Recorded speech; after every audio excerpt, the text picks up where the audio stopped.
What's happened to American politics is reflective of our society. I mean, after all, politics reflects society. Washington has certainly changed, and not for the better. It clearly is more partisan, more ideological, and as a result, much more gridlocked. There has developed an intolerance of others' opinions. That has divided our country in a very, I think, dangerous way. The minority is always looking to frustrate the majority. Well, then when the minority becomes the majority, the new minority wants to frustrate them. It's not a virtue to compromise or to find consensus to move a country forward. Democracies can only work with consensus. So our political system is just dysfunctional right now, and it's not serving the public well.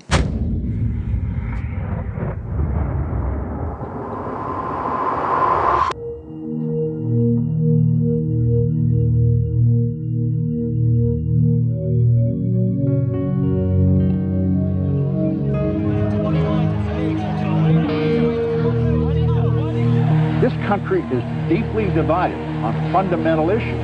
You bunch of commies! That's what you are! Those divisions are deep, and they're bitter, and they're real. Hell no, you can't! I see this as a continuation of the very intense culture war in this country. We are going to vote our values. Passions are high, emotions are raw. The electorate is split right down the middle. Do you think the Democrats give a rat's ass about me? The divided media sources of the so-called divided reds and blues. The red state, blue state, partisan divide, it's about as wide as it could possibly be.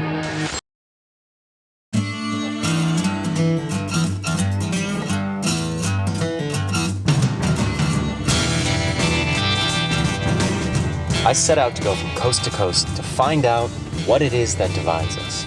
It's all that you hear these days. Democrats versus Republicans, conservatives versus progressives, red versus blue. Every single issue we face becomes a battle, pitting one party against the other. Our political conversations become little more than picking a side. What does that mean? What does that really tell us about who we are, or what our differences are? The real differences between red staters and blue staters. And with this rampant partisanship, there's no chance of having a real dialogue about what it is that divides us.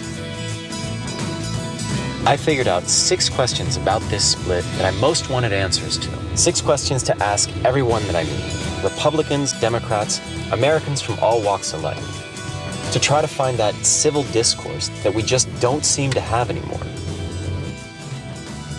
Why do you continue to support a Nazi policy, as Obama has? Guilty! Fascist! This is the part you just want to close your eyes and not look. This is about partisanship. It's about politics.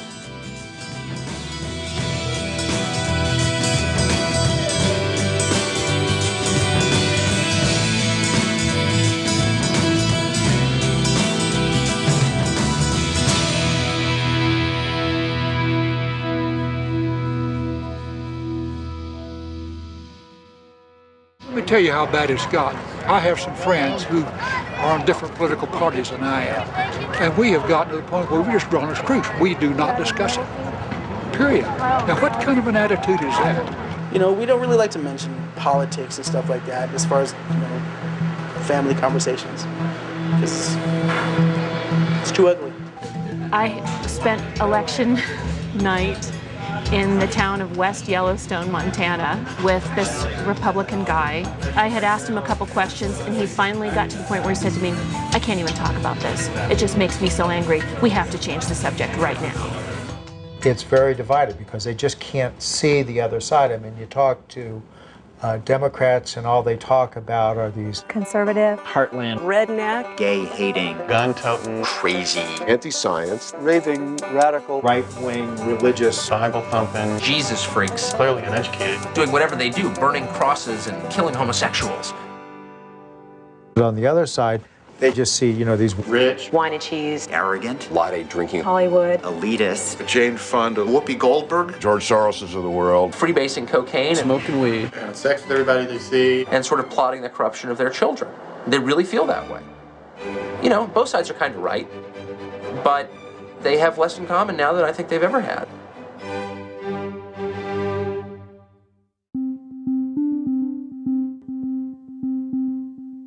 Well, first of all, there are no red states and there are no blue states. What there are blue urban metropolises and red counties and red small towns and red rural areas.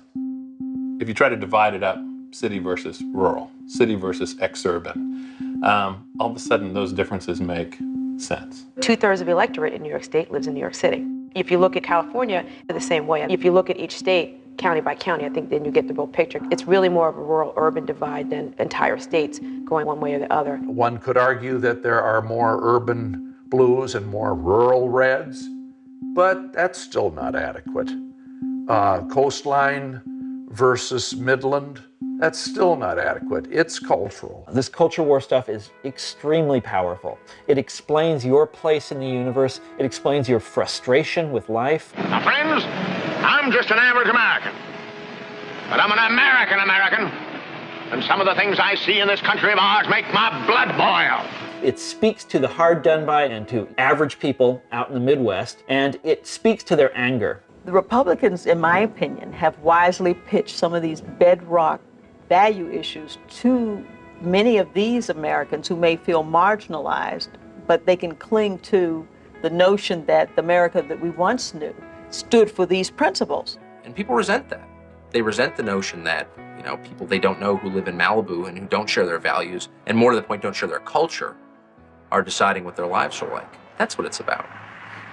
I got some young grandkids there, and most of these shows you see, I don't even like to see them watch them, you know. It's an everyday thing now.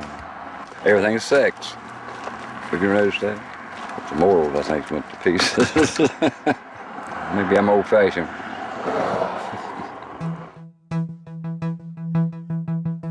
What we've seen in the media is it's all about morals, and the heartland, if you will, is not in step at all with the coast. So we're two different countries. In the heartland, I think we do have a lot more of God and family and morality. I'm not saying that on the east, on the coasts, that there's not. Sorry, that's my wife calling. As a Christian, it became a really like, if you're a Christian, you should vote this way. And it was very obvious it was like, as a Republican. So I was really torn up about it, to be really honest. 221 years ago, a group of men gathered and launched America's improbable experiment in democracy. The document they produced was eventually signed, but ultimately unfinished.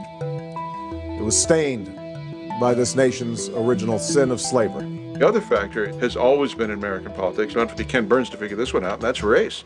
You know, it's still unfinished business in America today. It's a particular factor because most white Republicans still see the Democrats as apologizing for the politics of racial entitlement and things that just make average white people uncomfortable. The Republican Party today has become an almost exclusively white party. It has very few minority members. It's not really trying effectively to appeal to blacks, Latinos, even Asian Americans are predominantly Democratic. Given the long-term demographic trends, the Republican base is demographically a shrinking base. That is racially polarized, divided America. These forces have been led to think that affirmative action, including women and people of color, is against their cultural interests. If you look at the map of blue and red, then you look at a map in 1850 when there was slavery and territories where slavery was allowed, it's almost the same thing. I think that there is a racial undercurrent in all of this. If you were going to add to the division in this country, I think you'd have to add on the economic disparity that we see growing. This is becoming a two-class society. The concentration of wealth without restraint, the concentration of wealth without oversight, a greater feeling of have and have not. As the country grows more diverse economically, between those who are making $100,000 a year and those who are making 10, that polarization is probably going to continue. Yes, I think there is a definite split. You know, the reasons. What's that split based on? I think it's income. the rich tend to vote Republican, where the working class tends to vote more Democratic. The people that typically work for a living have to make payrolls, have to understand what it takes to run a small business or run their household or pay taxes, tend to be conservative. I can't explain it, but it's the elite, wealthy, the George Soroses of the world and the Kennedys and all the wealthy people tend to be Democrats anymore, tend to be liberal, and I don't understand that exactly. I don't know why. How is it that we as Americans now, we look at the same image and we see two completely different pictures? Same day, spoke to two guys, agreed that we're divided, even agreed that we're divided along economic lines, and one of them is convinced that it's Democrats that are wealthy, and the other one is as sure that it's Republicans that are the rich ones. The more I talked to people, the more I came to understand that you can divide this country according to almost any single characteristic you choose. Crime, poverty, income, stock ownership, charity, housing, divorce, marriage, residency. I even read an article that used wild hog population as an indicator of a county's likelihood to vote Republican. All this does nothing more than prove that there are as many ways to look at this country as there are people in it. But if there's one thing I realized, it's that while the Electoral College map is a political portrait, when you look at maps from elections past, you see that it's a temporary portrait. It's not a permanent reflection of who or how we are.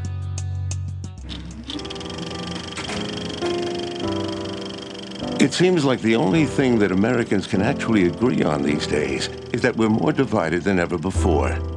We've gone from one nation indivisible to a bunch of liberals and conservatives who love to just kick the crap out of each other. It hasn't always been this way. Or has it? The Founding Fathers were bound together by a conviction to protect man's inalienable rights. But just to be on the safe side, they drafted a constitution so they could have it in writing. It's a tale of collective vision, shared destiny, and mutual respect we all know very well. But we often forget how divided they actually were. Of the 55 delegates who attended the Constitutional Convention, only 39 actually signed the damn thing. Arguments that had raged over states versus federal rights, and especially those concerning slavery, did not simply disappear with ratification. Over the course of the next century, growing tension between the industrialized economies of the North and the agrarian economies of the South only escalated. Lincoln's election and his pledge to eliminate slavery lit the fuse, igniting the Civil War. The Civil War pretty much kicked everyone's ass when you think about it. And even though everybody was still kind of pissed at each other, we were still able to enter the 20th century together, full of hope. But history would repeat itself. This America divided stuff has been going on since the Mayflower. It's part of our national fabric, if not the very backdrop against which our story plays out. So does that mean the current red state, blue state divide has us more divided than ever before? Or are we simply doing what Americans have always done? 100 years ago, the difference between the two parties was regional. North of the Mason-Dixon line, you were Republican. South of the Mason-Dixon line, you were Democrat. That was pretty much it. Democrats had Southern conservatives. Republicans had moderates. The middle dominated, and the parties found coalitions that cut across the party lines. And what we've had really since 1980 is a sorting out where all of the conservatives are now in the Republican Party and all of the liberals are now in the Democratic Party. The parties realigned along ideological lines, right? You no longer have the Dixiecrats who are Southern conservatives in the Democratic Party. You no longer have Northern liberals in the Republican Party. The parties became more polar and more like parliamentary parties.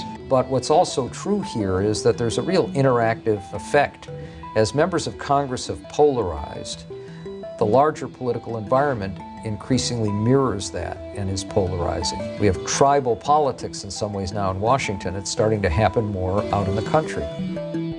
The lack of progress on many of the most important issues facing our country is a direct result of this polarization, which has now brought us to a paralysis.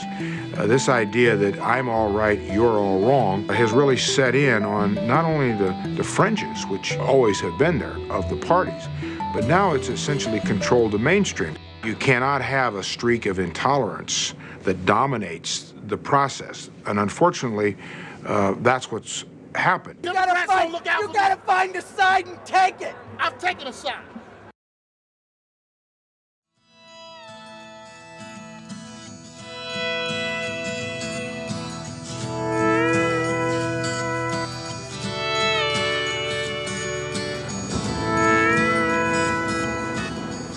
On the Navajo Nation reservation, I got a first-hand look at how destructive partisanship can be. There's no jobs. I mean, I'm not working. I'm unemployed. So this is how I make ends meet, you know. A lot of people make their money this way. Yet this had all taken a back seat to the fact that the nation's leaders were no longer on speaking terms. Partisanship had trumped addressing their own survival. But the people themselves, like so many others I'd been meeting, were eager to talk about politics. So why is it so difficult for us to engage in constructive dialogue as a nation?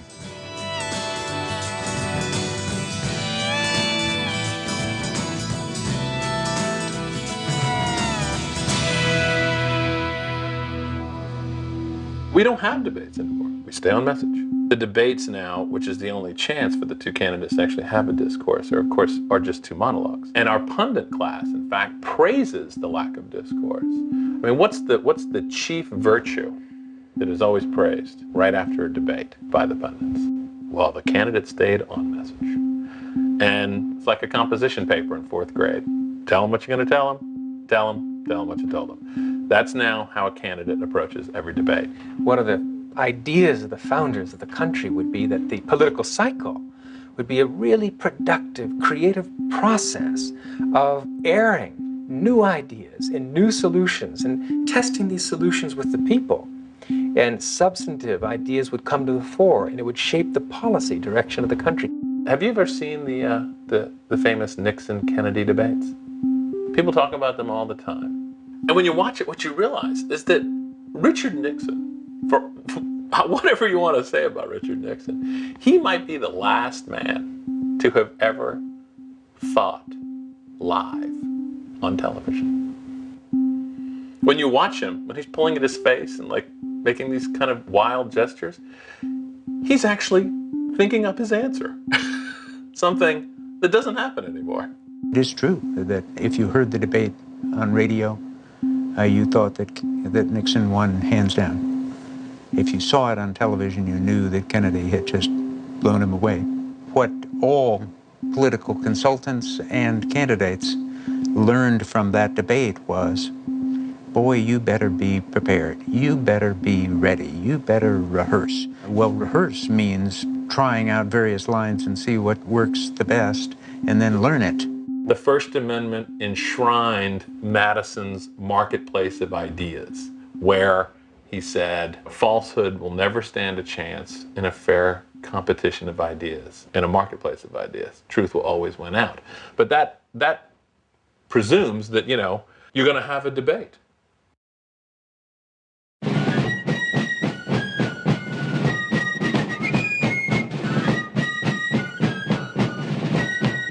Our forefathers beamed with pride. Because the Founding Fathers knew the nation's success depended upon its citizens being well informed, they made sure that information could flow freely. The First Amendment protected and guaranteed the right of peaceful assembly, as well as a free press. This freedom ensured that the rule of reason prevailed, the belief that, in a free and open encounter, truth will invariably triumph.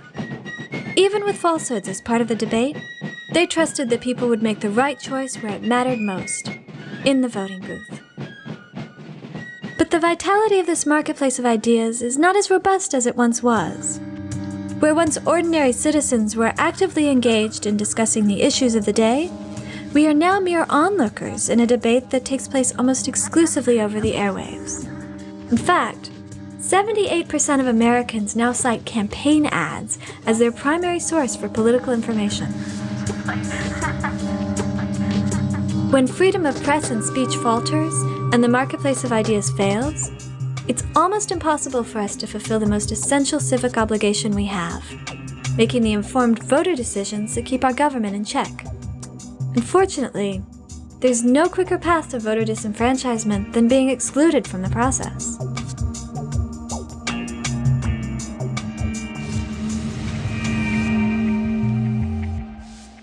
It turns out the extremes are much more lucrative fundraising bases. It's easier to raise money if you're extreme left inside of an extreme left district than it is to be a moderate. And same thing on the right. The primary voters tend to be the more ideologically committed in both parties. At the national level, it's very difficult for any moderate really to survive. Because Congress has architected so many of its districts to be safe districts, it allows people in those districts to move to the extremes without fear of consequence. And so there's a desire or a need, perhaps on both sides, to cater to those with the strongest feelings and to emphasize those issues that make those people write checks. One of the results of the increasingly deliberate partisan divisiveness as a tactic has been that day-to-day discourse has been coarsened down, has been made much more difficult, and mistrust is deliberately used in order to exclude the possibility of dissent. And it works. Is it becoming too difficult to discuss politics now? I think it is. I really do. Because there's anger. When you start discussing it, people get mad. I don't talk about politics to my friends or stuff because I know how I feel, and if I can't convince them how I feel, then why bother? Why bother? I mean, you're not going to change any minds. You're not going to suggest something that's going to say, well, yeah, you know, if you'll do that, I'll do this. There's just that compromise isn't there. That reconciliation of contending differences that a politician is supposed to be able to forge in a community. You don't see it at state level either. We've let it get personal. When you let something get personal, then you really have fractured any ability to build any base of consensus. We've defined that down to the lowest negative, raw meat political denominator in party politics today. I've been around here 20-some years. First time I've ever seen a member denied an extra minute or two to finish his remarks. I don't know what's happening here in this body, but I think it's wrong. If you wanted to see this very clearly, you should go back and look at a memo that Lyndon Johnson's Senate liaison wrote to him in 1965. He wrote a memo and he said, look, given who won in the election, if Medicare comes up for a vote tomorrow and all of our people are present and voting, we win 55 to 45. Now, you would never write that memo today. Something happened between now and then that led the Senate to begin working off of a 60-vote requirement that didn't exist in previous times in American history. It's really in the last 15 years that the filibuster has become a routine part of our lawmaking process, and it's a part that really empowers the minority in a very polarized political climate, making it extremely hard to pass important legislation. Washington once said that we needed to have a Senate to cool the coffee. Now I think, unfortunately, the Senate is freezing the coffee.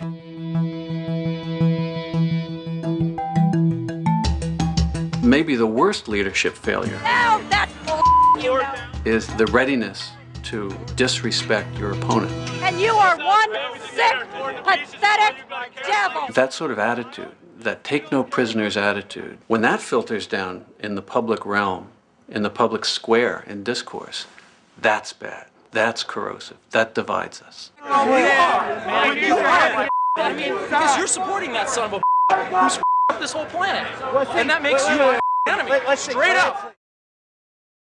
Part of what I think has been going on to some extent is voters are self-selecting places to live partly on the basis of politics. In other words, everybody in South Paris, Maine, okay, which is a little town in western Maine, who has a certain worldview, all 9 of them, are already living in Manhattan because they don't fit in there, right? People who have the worldview of the majority of South Paris, stay there.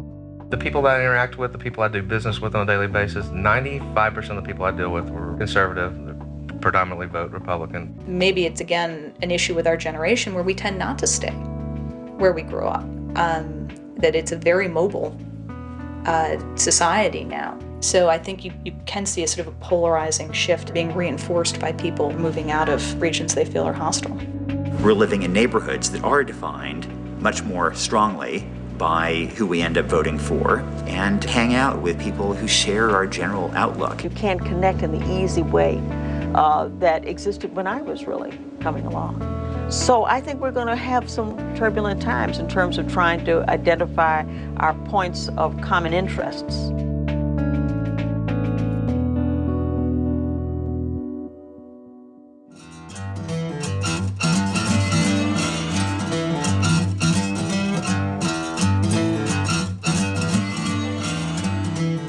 What had made the biggest impression on me so far was that even though there's a desire to discuss our political differences, in practice, it's not always that easy.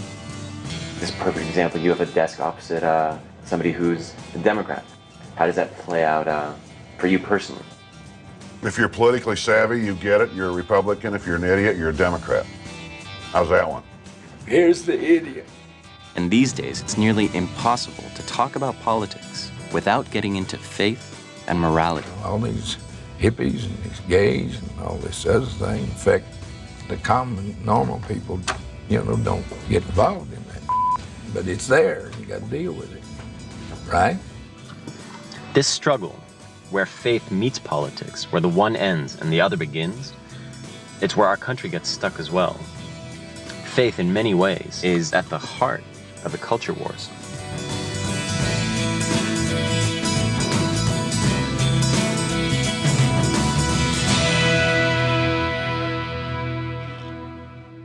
The mobilization of the conservative Christian community, the Christian right, over the last 25 years or so has actually had a big effect on the way we talk politically about moral values. And so I think that has consolidated in some way this tendency to talk about religion and values as though they're the same thing, and that there can't be values outside of religious belief. Everyone has a set of values. They may not be terribly conscious of it, or they may be very conscious of it. What's important to you, what's not? What's your instinct between right and wrong?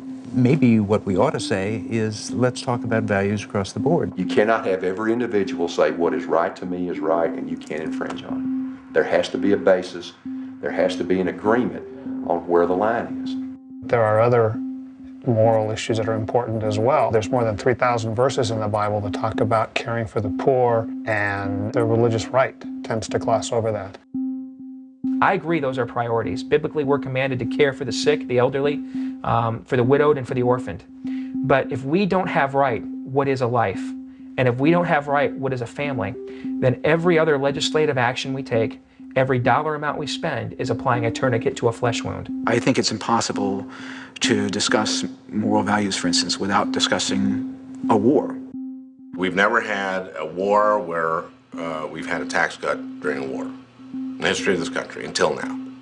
Is it moral to give these people tax cuts during a time of war and have our children or our grandchildren have to pay for that? If you're for God, you're against gays. If you're for God, you're against abortion. If you're for God, you're for Iraq.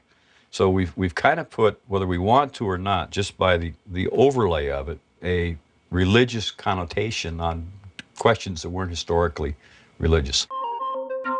The split between the mainline churches in America and the evangelical and fundamentalist churches occurred at the beginning of the 20th century over this issue of political involvement. Evangelical fundamentalist churches tended to draw people away from politics because they were interested in saving souls. They were not interested in politics. That organizational power is currently being channeled in a direction of support for Republican candidates. In the 80s, that was done through the Christian Coalition. It was done through Jerry Falwell and Pat Robertson. And they started putting the little leaflets in the pews, in the churches, on the Sunday before the Tuesday that you voted. Those leaflets, if you read them, I mean, they're not really about the general election. What they say is, here are the two candidates' positions. And they tend to list the ones that will excite the base the most. If we had a playbook of strategy, I think that's what we would see. Use this language, talk about these words. God-fearing people, and we must say we will not tolerate it. anymore! We're here today to have our generation be the one to say, you know, we've had enough of this. We want it stopped now. If you look at issues like gay marriage and abortion even, most of these are not solvable legally. They don't get solved. And it seems to me wise leaders of a diverse nation will look at issues like that and try very hard to bring people together to manage the issue, to manage its social impact and its political impact, rather than trying to win. As soon as you start to try to win these things, in my mind, you fail the leadership test. God probably doesn't care what happens to the Dow Jones or what happens to Medicare or what happens to jobs, but I think that he probably does care about the sanctity of life and the sanctity of marriage and those kinds of things. How I see it, I'd rather be put out of a job than vote for somebody who is for abortion. I took my son to a hardware store. I showed him a bolt and a nut, and I said, these fit together. He says, yes. So I picked up a bolt and another bolt, and I said, can these fit together? He says, no. I said, well, why are people trying to put these two together where they cannot fit? I said, God has made us to be fitted together. There's a purpose behind everything. So those are some of the moral values I teach to my children. It's got to start somewhere.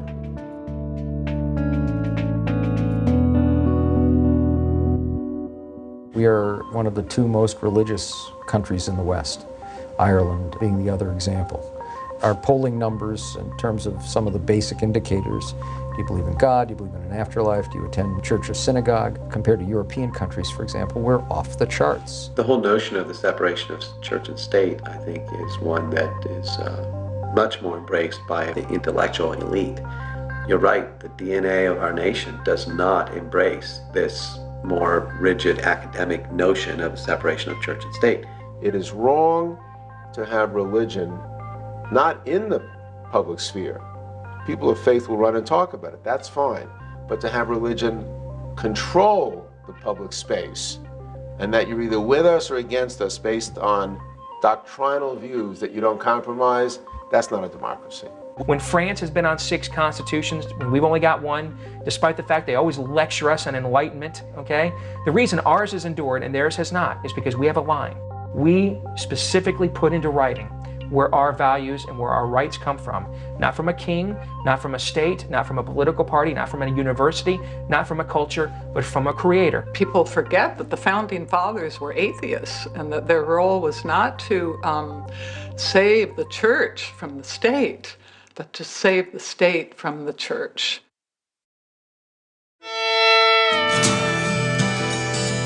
After so many sincere conversations about faith and religious belief, I came to appreciate for the first time how essential a role they play in our national life, and that this is true all across the country.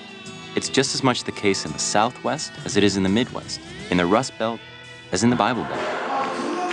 That's why faith was often described to me as more important than policy when running for public office. Ladies and gentlemen, the President of the United States. And candidates have always recognized the power of highlighting their religious belief in their political message. The most important thing in my life is Jesus Christ. I was asked once what book I would choose if I were shipwrecked on an island for the rest of my life. The Bible. What political philosopher or thinker do you most identify with and why? Christ, because he changed my heart. What does it mean to you to trust in Christ? It means I believe that Jesus Christ died for my sins and that I am redeemed through him.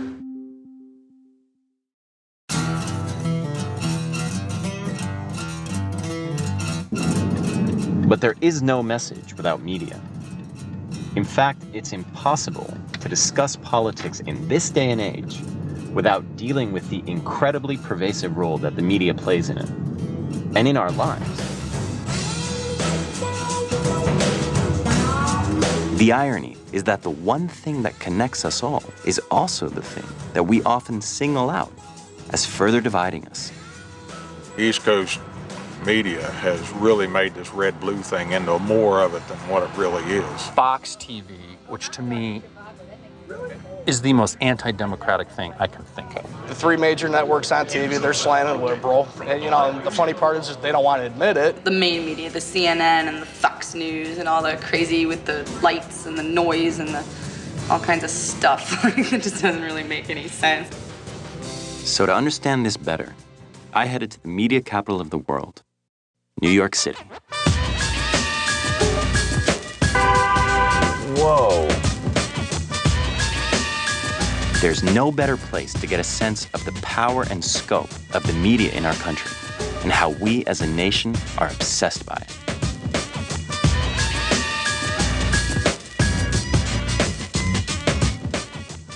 The media are the most powerful institutions on earth right now. They are the way we come to understand each other.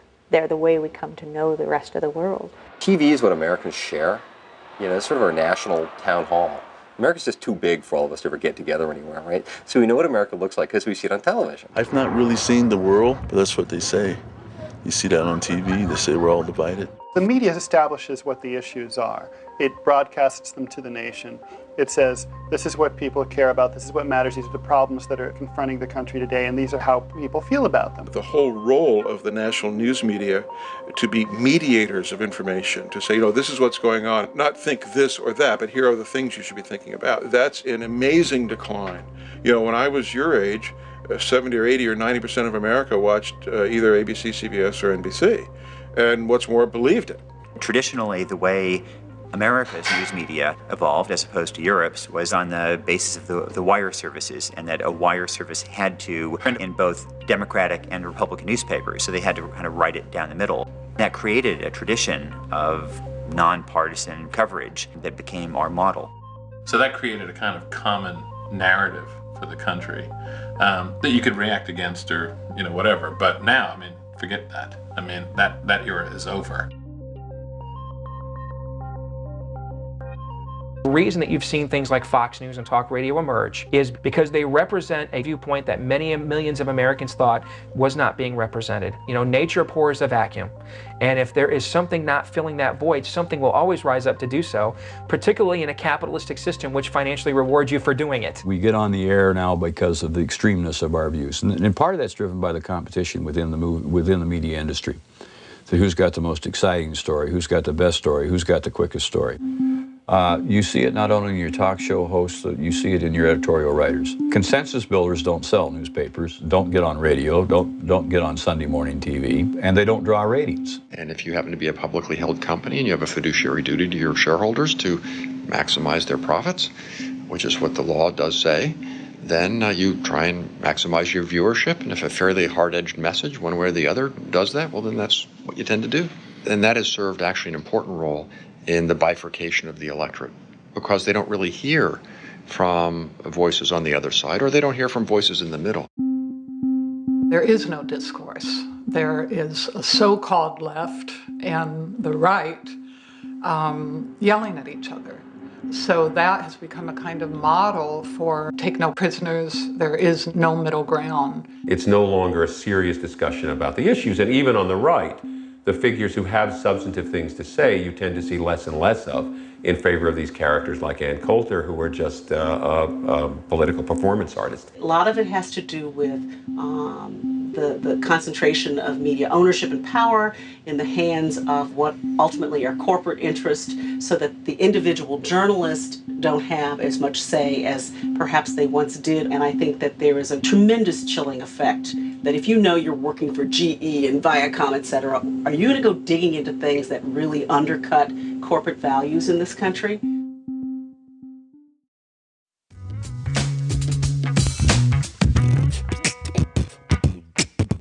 In the 1970s, there was a multitude of media companies, hundreds in fact.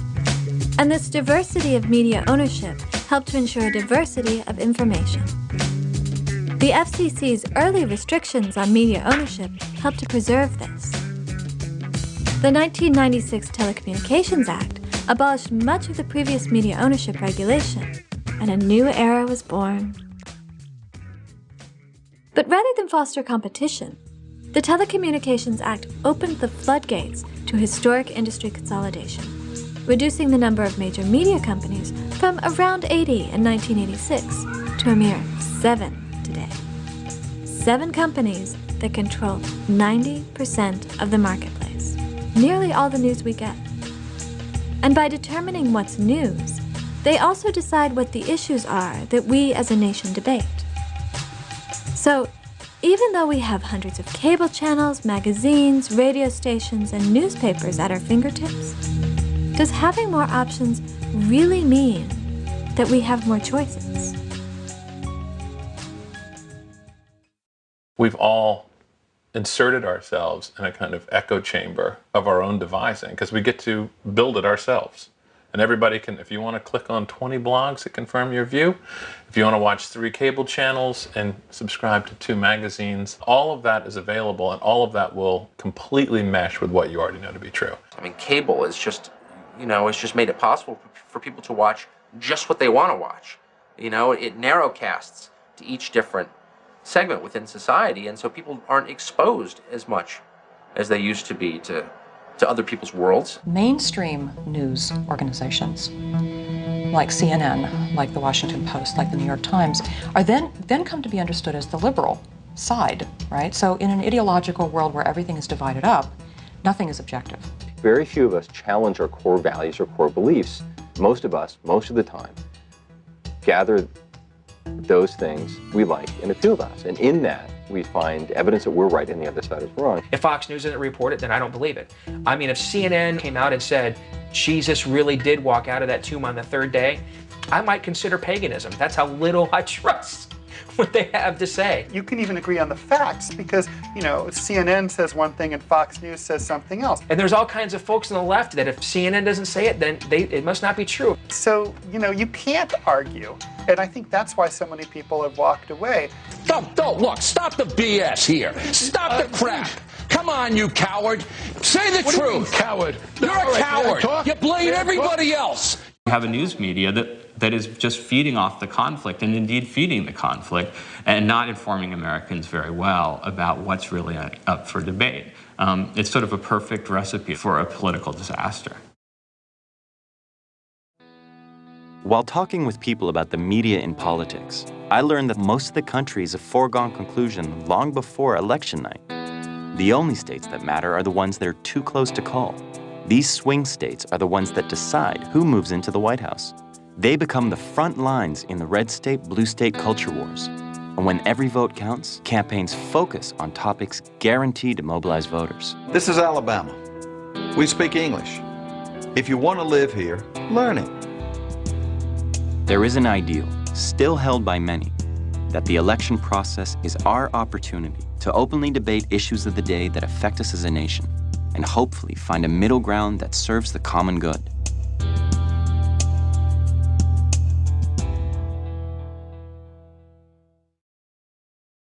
The way you win elections these days is to identify your base, understand exactly who they are demographically, and go find more people just like them. Forget about the middle. Make sure your base votes. Democratic strategy has always been to simply register as many voters as you can and then get out the vote as best as you can. Republican strategy has been slightly different because they're outnumbered in most places, even in red states, still. The Republican strategy has always been to drive down voter turnout, generally. The best way to do that is to go negative. Nothing turns a voter off like a negative campaign. You will drive overall numbers straight into the toilet. There's been a debate in national politics for over 20 years about negative campaigning. It's bad, it's awful, everybody writes about it every other day, talks about it, but at the end of the day, it works. There was no message being gotten across because one was burying the other one, and they just, you get tired of 22 minutes an hour of political commercials. The whole process is just screwed up anymore to the point where it's who can sling the most mud, who can distort it completely till you get to the point where it's like, what the hell were we voting for anyways? Well, my friend, if it's any consolation, you're not alone. It's not surprising that you're confused. But beyond all the words, there's actually just one big thing on which most people base their final decision. the man. People discovered, Roger Ailes was one of them, that you could make commercials for candidates that actually elected them to office. I pledge to you, we shall have an honorable end to the war in Vietnam. This time, vote like your whole world depended on it. And what are they? They are often the consequence of polls or focus groups that have told the political consultant, whom the candidate has hired, what's on people's minds. What are they going to respond to? The last few elections have been rather striking in that they have been almost entirely handed over to the public relations industry to run. The elections are being run by the same people who sell you toothpaste and lifestyle drugs and automobiles and so on. Every 4 years, we're given a choice between two cars. And we don't buy the one that fits our criteria the best. We buy the one, or vote for the one, that resonates with us, it feels right to us. People have to vote on what the industry, the advertising industry, calls qualities or personality. Nice guy, who's going to take care of us, good leader, shares my values, looks religious. Obama won the award from the advertising industry for the best marketing campaign of 2008. And if you look at the campaign, you can see it. The red state, blue state division indicates how people differed on their purchase of the imagery sold by the people who advertise toothpaste. Back now with news of a big change in American politics, one you will almost certainly see on your TV. The U.S. Supreme Court overturned laws on the books for nearly a century and ruled that corporations can spend freely now on political campaigns. The Supreme Court decision, Citizens United, has given corporate America a green light to capture the political process. Unfortunately, one of the drivers of the excessive levels of partisanship we have now is the role of big money in politics. Huge now, multi-million-dollar contributions, undisclosed, secret, very often driven by special interest agenda or an ideological agenda. That is a huge dimension of what's going on, this new surge of unaccountable, unlimited money in the process. What you realize when you start looking at it, there's 10 transnational corporations that fund both parties to the major degree. So, where's my word? Where's my voice in this? Where's their voice in it? Once upon a time, this was golden for Democrats. This was their bread and butter. Was speaking to the disenfranchised, the beaten down, people who'd lost their jobs, the people at the bottom. But they don't want to do that anymore, chiefly because they want to be able to get corporate money to run their campaigns with, and you can't get that if you're going to be a left party anymore. The parties have a monopoly on the system. Interest groups often have a monopoly on the parties. So you wonder why you don't get much difference between party policies. Well, it's because of the influence of money in both parties. Basically, the election goes to the highest bidder, the candidates who are most successful at raising the maximum special interest money from corporate sponsors. Those are the candidates that win. In my opinion, the ability to raise special interest money is not the skill set that this country needs to rise above its current political and social problems. The influence of corporate money on this political process can be a death knell for democracy. I predict both parties will end up ruining the day that we allowed these secret committees with massive amounts of unregulated money to play the role that they are in politics right now.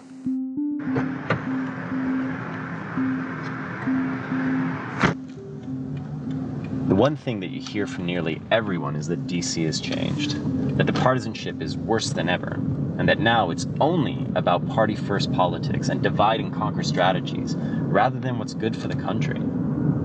For 40 years in the House, Democrats had majorities. In almost all of that period, there was really never any serious chance that they lose that majority. Republicans who were there to affect public policy took whatever they could get in the give and take with the majority. Once the Republicans stunningly took that majority, and we moved into an era where each election, easily it could have shifted, it changed the stakes and it drove the parties further apart. When you have the Democrats controlling Capitol Hill and the White House, the party in opposition is clearly very worried. And they've made a very clear calculation that the way to defeat this president is to just block everything he's trying to do.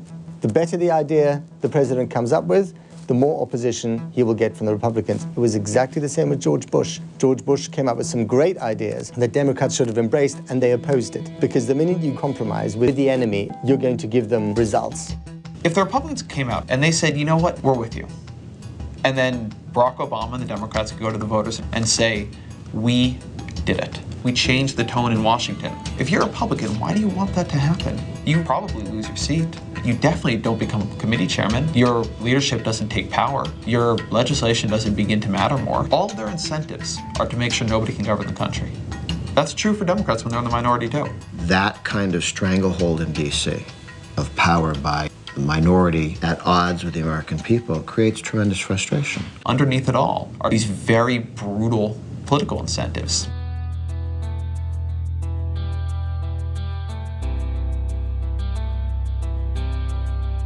If you break ranks, what happens? You find yourself denouncing the media who represent the base of your political party. Suddenly you're not appointed to the committee that you might want to get appointed to. Suddenly, well, just coincidentally, there's no time for your amendment or your bill to be brought to the floor. Maybe the campaign financing for your campaign is affected. So there are all sorts of ways, subtle and overt, to encourage, force, cajole, however you want to describe it, party solidarity. We make a terrible conceptual mistake when we think of this in terms of individuals. If this were about individuals doing what they thought was right, people would be acting differently. No one, at the end of the day, is able to buck the forces that govern them. The best way to predict what is going to happen is to look at party incentives. Independence is not rewarded in Washington. In fact, it's punished. From the day you show up, it's made very clear that you're part of a team, and that really the most important thing, if you want to get ahead, is to support the team. You need to vote with the team on matters large and small, even when they don't need your vote because they think it looks bad. And yet that's what the system demands. For the vast majority of Americans, even Democrats and Republicans who love their party but put their nation first, I think the system would come as a matter of some surprise. From our political scene today have gone the World War II generation leaders. Those were men and women, Democrats and Republicans, of significant character, who always put America first. They didn't put their parties first, they put America first. They understood their responsibility was to help govern our country, find consensus on the big issues, solve the problems, and move our country forward. They were never confused with that. It really was a different generation. The trust, the camaraderie that people had forged together by casting tough political votes. My father's first re-election was in 1968. You can't imagine this today. The leader of the Republican Senate caucus came up to my father on the floor of the Senate, put his arm around his shoulder, and asked what he could do to help with his re-election. You would never see this today. That sense of camaraderie, of being in it together, of country first, it's dissipated, and our nation is suffering because of that. There was a point in this country when political service was public service. I don't think it is anymore. I think those who enter politics, their motivation seems primarily to get reelected, not to serve. And the notion of leadership is lost. Where's that guy that's not an attorney? Where's that guy that hasn't spent a lifetime as a politician, that maybe owned a grocery store or was a mechanic or was just a salt-of-the-earth guy that says, you know what, I'm going to make a difference. I'm going to change. I can't be bought. Those guys don't run anymore. You don't even see them on the local level. Leadership, by definition, means to be out in front of people, to be out in front in talking about tough issues. And so the sense of public service is risking yourself for your country, and risking your popularity for your country, to try to help meet the challenges before the country. The people have lost their voice. And you hear that from people all the time. You hear people saying, well, you know, my vote doesn't count, or what I think doesn't matter. Why doesn't it matter? It's supposed to. That's what the whole Constitution of this country was built on, the idea that one person, one vote, your vote matters, your voice matters. This is our country. Until it becomes politically possible for a candidate to take the same position as, say, 80% of the population on issues of prime concern for them. Till that happens, it'll be just a failed state, formal democratic institutions not functioning. And right now, there are those who are giving in to the social forces that choose quietness over peace. Quietness is the absence of noise. Peace is the presence of justice. We need not comply with oppression. Keep fighting to use your vote. Keep fighting to use your voice. I get so frustrated because we have so much promise in this country. I always look at the Constitution, which you've mentioned several times, the promise that it has of a country of equality and freedom. It's just amazing. But when you look at the reality and how everything plays out, whether it's separation of powers or our system of electing our representatives, we've got to do better than this. We do have an adaptable system. Women can vote. African Americans can vote. We have changed the system many times before in order to ensure that we could govern, given the realities the country is facing at that moment. We just haven't done it yet for the new reality. This is about us, and it keeps repeating, and it will repeat until we do something about it. What we have lost is a sense of values as Americans as to what this country is. Is it a beacon to the world? Is it a beacon to ourselves? Is it important to us?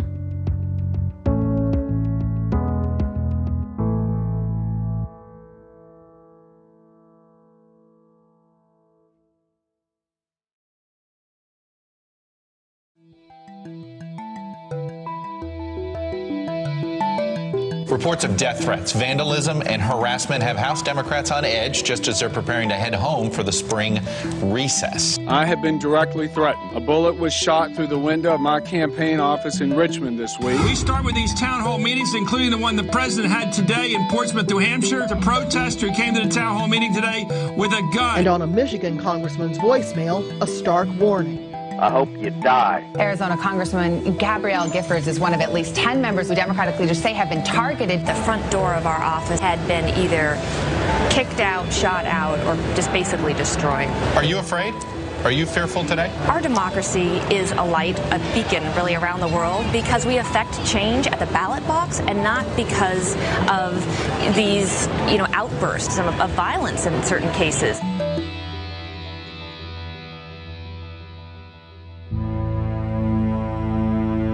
MSNBC World Headquarters. We are cutting into our program with some breaking news. Arizona Congresswoman Gabrielle Giffords, a Democrat with the House of Representatives, has been shot. She was hosting her first Congress on Your Corner event, where a congressperson goes back to their district and makes himself available to their constituents. We are at a crossroads. We must consider carefully if our words and actions will see us live up to the great responsibility that our forefathers entrusted to us, to bequeath our democracy to successive generations in a form more robust and dynamic than how we inherited it. We will never live up to this responsibility with a narrow-minded political vision. We have to change our ways because the challenges we face as a nation demand that we do. I think ultimately both sides need to understand it's like the old nuclear doctrine of mutually assured destruction, that this is tearing down both sides, it's bringing the entire system into disrepute, and that eventually they need to, Democrats and Republicans, try and elevate their honor and integrity with which they're viewed by changing this system. Our people expect better. 310 million Americans expect better from their leaders, from their country, and from each other. At the end of this, the only sure guarantor of American democracy are the people themselves. It's still the time in the history of man when there's more capacity to deal with the problems, to fix the problems, than ever before. If we fail, then we will fail not because of the problems, but because of our response.